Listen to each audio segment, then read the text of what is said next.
Bollywood Silver Screen presenting The Last Flight of Noah's Ark। इस कहानी की शुरुआत में हमें नोआ को दिखाया जाता है जो पहले कभी पायलट हुआ करता था, पर उसका काम में कभी ध्यान ही नहीं था, जिस वजह से उसे जॉब से निकाल दिया गया। साथ ही उसे गैम्बलिंग की आदत थी। गैम्बलिंग की वजह से उसने बहुत सा पैसा कर्जा लिया था और आज वही कर्जे के पैसे मांगने के लिए दो आदमी उसके पास आते हैं, पर नोआ के पास पैसे नहीं है। वो आदमी उसे धमकी देकर चले जाते हैं। नोआ को अब पैसे चाहिए, इसीलिए जॉब मांगने के लिए जाता है, लेकिन उसे कहीं जॉब नहीं मिलती। जिसके बाद वो अपने एक पुराने दोस्त के पास जाता है जिसका खुद का एयरफील्ड है।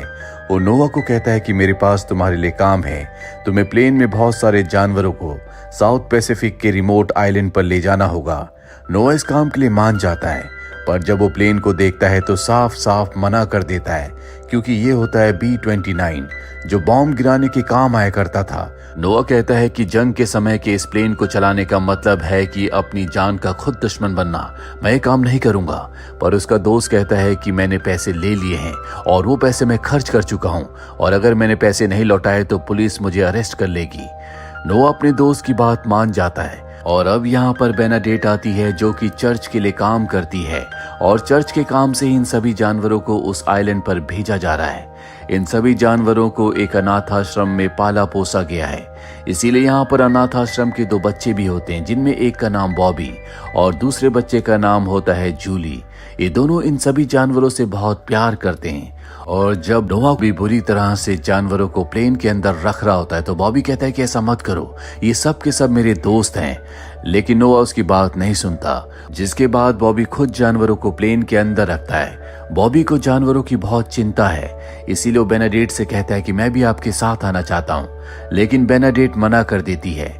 जिसके बाद बॉबी और उसकी दोस्त जूली, जिन्हें जानवरों की बहुत चिंता है क्योंकि उन्हें लगता है कि इन जानवरों के साथ उस आइलैंड पर अच्छा सलूक नहीं होगा, वो चुपके से प्लेन के अंदर चढ़ जाते हैं। और अब प्लेन टेक ऑफ हो जाता है और नोआ, जो कि बहुत ही लापरवाह होता है, वो सिगार पीना शुरू कर देता है, जिसके धुएं से बेनाडेट को परेशानी होती है। वो पीछे चली जाती है और अपना फेवरेट सॉन्ग प्ले कर देती है।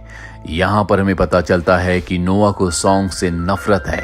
वो उसे कहता है कि तुम सॉन्ग को ऑफ कर दो, मैं सिगार पीना बंद कर दूंगा। और अब वो ऐसा ही करती है, जिसके बाद वो सिगार पीना छोड़ देता है।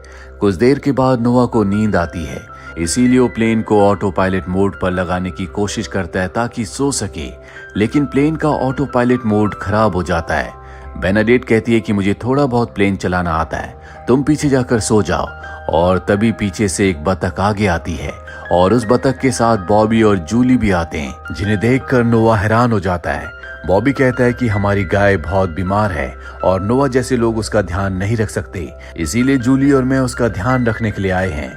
और अब पूरी रात प्लेन चलता रहता है। अगली सुबह नोआ देखता है कि प्लेन का कंपास अच्छे से काम नहीं कर रहा, जिस वजह से दिशा भटक चुके हैं। साथ ही अब प्लेन में इतना फ्यूल नहीं है कि ये वापस जा सकें।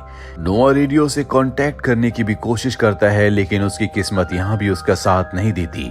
इनका किसी से कोई कांटेक्ट नहीं होता और अब इन्हें इमरजेंसी लैंडिंग करनी होगी, लेकिन चारों तरफ समंदर है। तभी इन्हें एक आइलैंड दिखता है और अब ये उस आइलैंड पर लैंडिंग करने के लिए तैयार है। नोआ किसी तरह से उस आइलैंड पर लैंडिंग कर देता है। अब ये सब के सब प्लेन से बाहर आते हैं। ये देखते हैं कि इस आइलैंड पर दूर दूर तक कोई भी नहीं है, पर कोई इन्हें अपनी दूरबीन से देख रहा होता है। ये दो जापानीज सोल्जर्स हैं, जिन्हें देखकर लगता है कि बहुत वक्त से ये इसी आइलैंड पर रह रहे हैं। अब ये अपने सभी जानवरों को बाहर निकालते हैं और बाहर रहने के लिए कुछ व्यवस्था करते हैं। तभी बॉबी को उन जापानीज सोल्जर्स का कैंप दिखता है। वो नोआ को बताता है। ये उनके कैंप को देखते और इन्हें पता चलता है कि ये दो सोल्जर वर्ल्ड वॉर 2 से यहीं पर फंसे हुए हैं और इन्हें अभी तक पता नहीं चला कि वर्ल्ड वॉर 2 खत्म हो चुका है। हालांकि बेनाडेट जाकर उन्हें बताना चाहती है, लेकिन नोआ मना कर देता है और वापस से अपने प्लेन के पास आ जाते हैं। तभी वहां पर वो दोनों जापानीज सोल्जर्स आते हैं, जिनके पास गन भी है, लेकिन इतने सालों में उनके हथियार खराब हो चुके हैं। तभी नोआ आता और अपनी फ्लेयर गन से उनके ऊपर हमला करता है। वो दोनों के दोनों जापानीज वहां से भाग जाते हैं। नोआ को अपनी बहादुरी पर बहुत खुशी होती है, लेकिन बेनाडेट उसके इस रवैये से बिल्कुल खुश नहीं होती, क्योंकि वो हिंसा नहीं बल्कि अहिंसा में विश्वास रखती है। वो उन दोनों जैपनीज से मिलकर उन्हें सब कुछ सच बताना चाहती है, लेकिन नोआ साफ साफ मना कर देता है। वो कहता है कि इस वक्त मैं तुम्हारा कैप्टन हूँ, तुम्हें मेरी बात माननी होगी। अब ये सब के सब प्लेन में चले जाते हैं।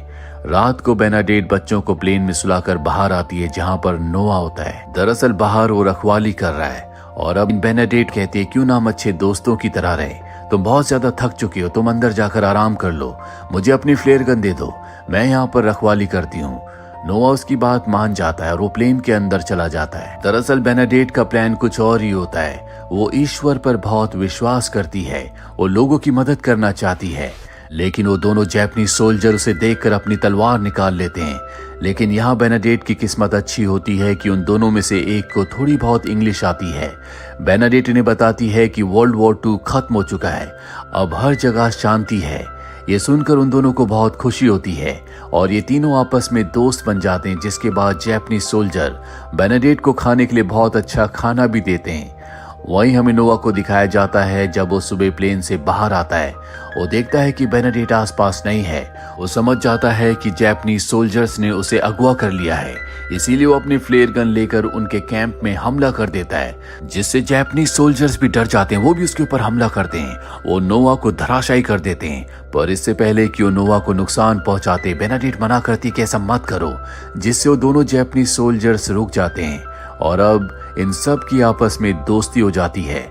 हमें यहाँ पर पता चलता है कि ये दोनों जापानीज सोल्जर्स पिछले 35 सालों से यहाँ पर फंसे हुए हैं। 35 सालों से इनका बाहर की दुनिया से कोई संपर्क नहीं हुआ। नोआ बेनाडेट से कहता है कि तुम्हें इस तरह से अपनी जान को जोखिम में डालकर यहाँ पर नहीं आना चाहिए था। दरअसल उसे बेनाडेट की बहुत चिंता है। कहीं न कहीं वो दिली दिल में बेनाडेट को पसंद करने लगा है। और शाम को जब ये दोनों बातें कर रहे होते हैं, तभी नोआ बेनाडेट को किस कर लेता है, जो बॉबी और जूली भी देख लेते हैं। हालांकि जूली अब उसे पसंद करती है, लेकिन बॉबी उसे पसंद नहीं करता, क्योंकि जानवरों के प्रति उसका रवैया अच्छा नहीं था। अगली सुबह सब के सब तय करते हैं कि ये प्लेन को पानी में उतारेंगे, लेकिन इतने बड़े प्लेन को पानी तक खींचना इतना आसान नहीं होगा। तभी वहां पर जापानीज सोल्जर्स आते हैं और वो कहते हैं कि हमें इस प्लेन को एक बोट में कन्वर्ट करना होगा। नोआ इनकी बात मान जाता है, लेकिन अब इन्हें इस प्लेन को बोट में कन्वर्ट करने के बाद एक बहुत बड़े कपड़े की जरूरत है, ताकि हवा से बोट आगे की तरफ जाए, जिसके लिए जापानीज सोल्जर्स अपने कपड़े देते हैं। साथ ही वो अपने देश का झंडा भी देते हैं, जो कि उनके लिए बहुत बड़ी बात है। बेनाडेट कहती है कि मैं इस झंडे को सबसे ऊपर लगाऊंगी, और अब जल्दी ही अपनी बोट बना लेते हैं। बोट बनने के बाद नोआ कहता है कि हम इसमें जानवरों को नहीं ले जा सकते, क्योंकि बाहर बहुत ज्यादा बढ़ जाएगा। बॉबी को बहुत गुस्सा आता है। वो कहता है कि मैं अपने जानवरों के बिना नहीं जाऊंगा। साथ ही जूली को बहुत दुख होता है, उसकी आंखों में आंसू आ जाते हैं। नोआ को एहसास होता है कि ये बच्चे जिनकी खिलौनों से खेलने की उम्र है, वो जानवरों के लिए कितना कंसर्न है। इसीलिए वो तय करता है कि वो जानवरों को अपने साथ ले जाएगा। और अब नोआ और बेनाडेट एक दूसरे के बहुत करीब आ चुके हैं। बेनाडेट इस बोट के ऊपर लिखती है नोआज आर्क, जो देखकर नोआ को बहुत खुशी होती है। और अब ये सब के सब उस बोट पर बैठकर समंदर में उतर जाते हैं। साथ ही जापानीज सोल्जर्स ने अपने कैंप को ब्लास्ट कर दिया होता है। उन्हें पूरा विश्वास है कि वो इस बोट से सुरक्षित जगह पर जरूर पहुंच जाएंगे। यहाँ पर बेनाडेट हमेशा बाइबल पढ़ती रहती है और वो बाइबल में नोआ की कहानी से बहुत ज्यादा प्रभावित होती है। नोआ ने भी इंसानों को और जानवरों की प्रजातियों को बचाने के लिए इसी तरह की एक नाव बनाई थी, जिस वजह से इंसानियत जीवन इस दुनिया में बच पाया। कई दिनों का सफर तय करने के बाद ये एक बतख के ऊपर एक मैसेज लिखकर उसे समंदर में छोड़ देते हैं, ताकि वो उड़कर किसी आबादी वाले आइलैंड पर जाए, जहां पर लोग इनके मैसेज को पढ़कर इनकी मदद करने के लिए यहाँ पर आ सके।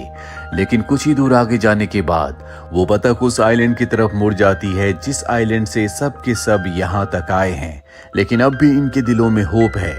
रात को खाने के वक्त ये सब के सब ईश्वर से प्रे करते हैं कि उस बतख को सही दिशा में सही आइलैंड तक पहुंचा दे।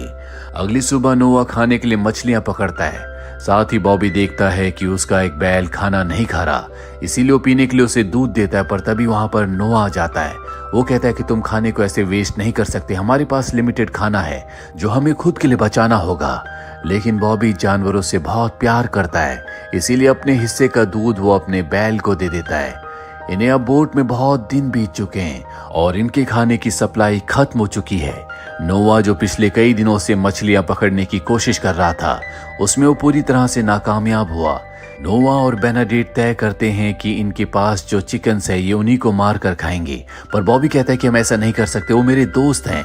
वो कहता है कि हम रोशनी में मछलियों को पकड़ सकते हैं, रोशनी मछलियों को आकर्षित करती है। और अब ये रात को सारी लाइट्स ऑन करते हैं, जिसके बाद मछलियां इनकी बोट के पास आ जाती है।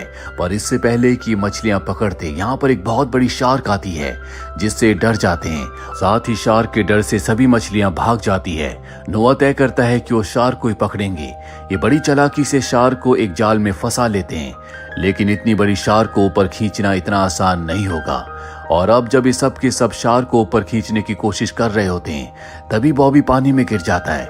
नोआ उसे बचाने के लिए पानी में कूद जाता है और ठीक उसी वक्त शार्क जाल से आजाद हो जाती है और अब वो नोआ और बॉबी की तरफ बढ़ती है। पर इससे पहले कि वो उन्हें अपना भोजन बनाती, बेनाडिक्ट ऊपर से फ्लेयर गन से उस पर हमला करके उसे मार देती है, जिससे नोआ और बॉबी की जान बच जाती है। अगली सुबह नोआ बेनेडिक्ट के पास जाता है। बेनेडिक्ट कहती है कि ये सब मेरी गलती है, मैंने प्लेन को अच्छे से नहीं संभाला, इसी वजह से हम सब के सब यहाँ पर फंस गए। नोआ कहता है कि ये सच्चाई नहीं है, अगर तुम ना होती तो हम में से कोई नहीं बचता, तुम हमारी हिम्मत हो, तुम्हारी वजह से हम सब के सब बच पाए हैं। बेनेडिक्ट उसकी बात सुनकर इमोशनल हो जाती है और वो नोआ को गले लगा लेती है। ये दोनों अब एक दूसरे से प्यार करते हैं। अब रात को समंदर में तूफान आता है, जिससे इनकी बोट के अंदर पानी चला जाता है। ये किसी तरह से बोट का पानी निकाल लेते हैं और तूफान भी शांत हो जाता है। पर बॉबी का जो बैल होता है, उसकी तबीयत बहुत ज्यादा खराब हो चुकी है, बहुत ज्यादा तड़प रहा होता है। नोआ कहता है कि हमें इसे दर्द से मुक्त करने के लिए मारना होगा, पर बॉबी इसके लिए तैयार नहीं होता क्योंकि वो उसका दोस्त है। पर जब जापानीज सोल्जर्स उसे समझाते हैं तो वो मान जाता है और अब सब के सब उसे अलविदा कहते हैं। नोआ उसे मारने वाला होता है कि तभी एक सायरन की आवाज आती है। जब ये सब के सब बाहर जाते हैं तो देखते हैं कि वहां पर यूएस का एक बहुत बड़ा शिप होता है, जो कि एक कोस्ट गार्ड शिप है जो इन्हें ढूंढ रहा था। इन्होंने जिस बतख को मैसेज देकर भेजा था, वो बतख इस शिप पर आ गई थी, जिसके बाद इन्हें पता चला कि समंदर में कुछ लोग फंसे हुए हैं। और अब वो शिप इनकी बहुत बड़ी बोट को, जो इन्होंने प्लेन से बनाई थी, अपने पीछे बांधकर खींचकर सुरक्षित जगह की तरफ लेकर निकल पड़ता है। और ठीक उसी वक्त नोआ और बेनाडिक्ट एक दूसरे से शादी कर लेते हैं। नोआ पूरी तरह से बदल चुका है, वो अब पहले जैसा नहीं रहा, वो एक अच्छा और जिम्मेदार इंसान बन गया है। और ये सब बेनाडिक्ट और उसके सामने आई मुश्किलों की वजह से हुआ है। तो ये थी पूरी कहानी the last flight of नोआज arc की। उम्मीद करते हैं कि ये कहानी आपको पसंद आई होगी।